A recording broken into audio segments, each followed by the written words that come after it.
souffle cardiaque, c'est quoi?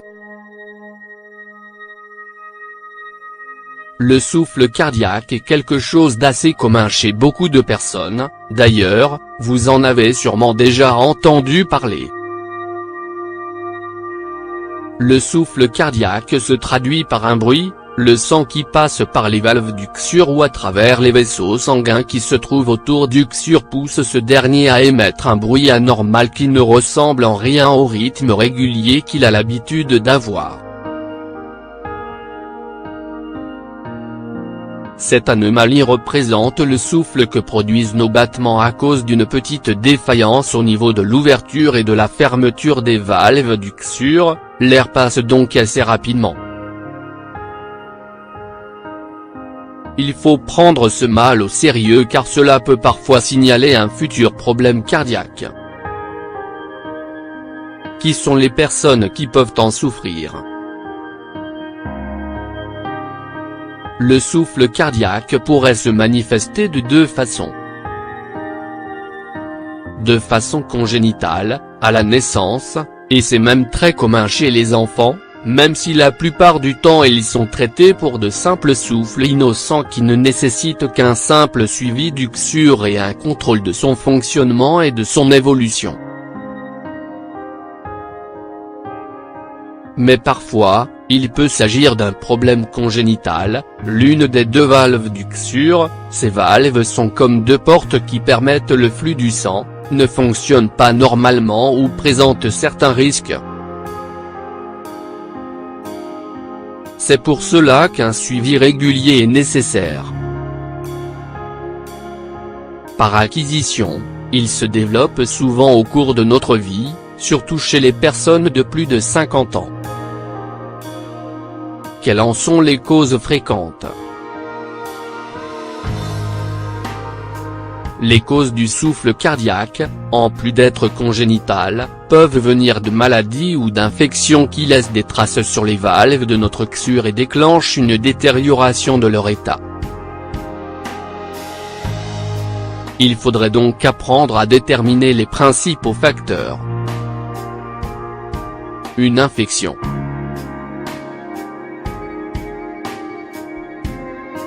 Des valves cardiaques défectueuses. Des orifices sur les parois du cœur, la cloison auriculaire ou ventriculaire. Fièvre.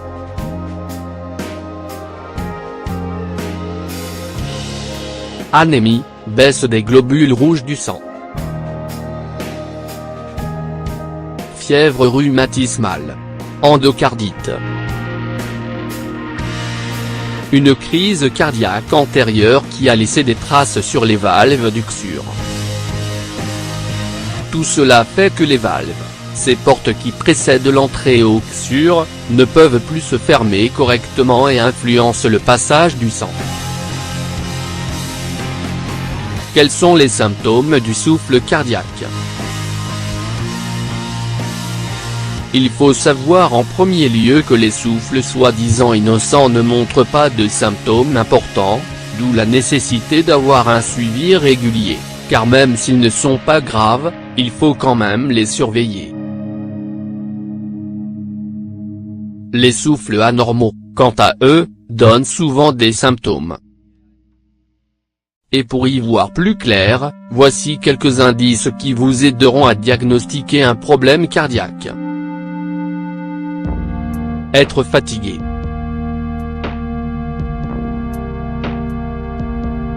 Avoir les veines du cou très marquées et dilatées. Avoir une couleur de peau légèrement bleue, surtout au niveau du dos et du bout des doigts.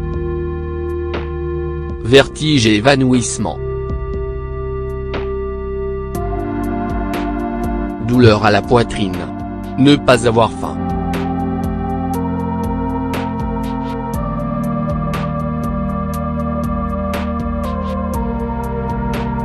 Avoir des sueurs au moindre effort. Les différents types de souffle cardiaque.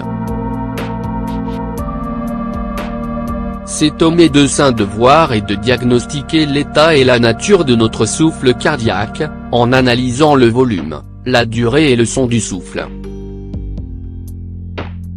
Ils sont ainsi capables de mesurer son intensité et de définir ses caractéristiques. On peut diviser ces dernières en 3 catégories. Souffle systolique, c'est le souffle d'uxure qui se produit durant une contraction du muscle cardiaque.